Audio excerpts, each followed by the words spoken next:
And US President Donald Trump has said that Washington is in very deep negotiations with Hamas and has urged them to release all hostages held in Gaza.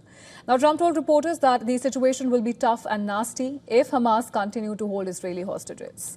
Hamas has so far maintained that it would release some hostages for a temporary ceasefire, while Trump has repeatedly said he wants the release of all the remaining hostages.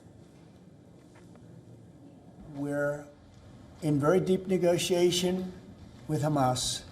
We said, let them all out right now, let them all out, and much better things will happen for them. But if you don't let them all out, it's going to be a tough situation. It's going to be nasty. That's my opinion. Israel's choice, but that's my opinion. They got to let them out. You got 20 plus you have about 38 dead people, young, beautiful, dead people. And I'll tell you, the parents want them every bit as much, almost more, than as if their son or daughter were alive. Well, the US at the moment is also discussing the Gaza reconstruction plan with the United Nations ahead of the General Assembly. As per reports, the talks are aimed at preventing row at UN conference, with several countries like the UK, France, Canada, Belgium and Malta have plans to recognize the state of Palestine. On Friday, Hamas released a new footage from late last month showing two hostages alive in Gaza City. The video showed hostage Guy Gilboa Dalal in a car being driven through a neighborhood, calling on Israeli Prime Minister Benjamin Netanyahu not to carry out a planned military offensive to conquer Gaza City. Towards the end of the clip, Dalal was shown meeting another captive, Alon Ohel.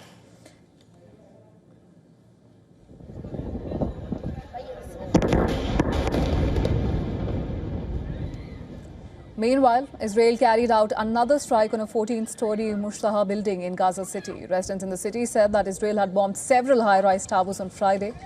Gaza's health ministry said that 30 Palestinians have been killed by the Israeli military across Gaza, including 20 in Gaza City.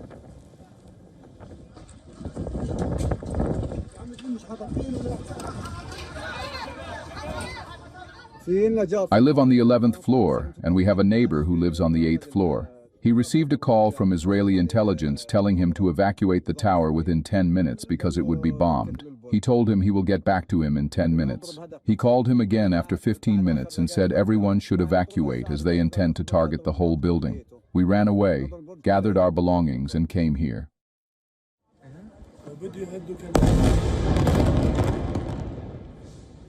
The Israeli military claimed that building was used by Hamas for surveillance and planned ambushes, and steps were taken before the strike to mitigate harm to civilians. The military also accused Hamas militants of using other high-rises and said it would carry out precise targeted strikes on Hamas infrastructure in the coming days.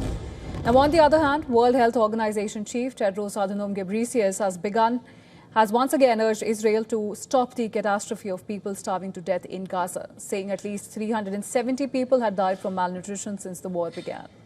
Now, Tedros said that the lack of food, clean water and cramped living conditions were leaving people exposed to disease. Parallel to the offensive in Gaza, Israeli actions continue to draw anger from countries and people alike. In one such incident, pro-Palestinian protesters disrupted the 11th stage of a Vuelta a España cycling race in Bilbao, Spain, in opposition to the participation of Israeli cycling team. While reacting to the incident, Israeli Prime Minister Benjamin Netanyahu praised the country's cycling team for not giving in to hate and intimidation.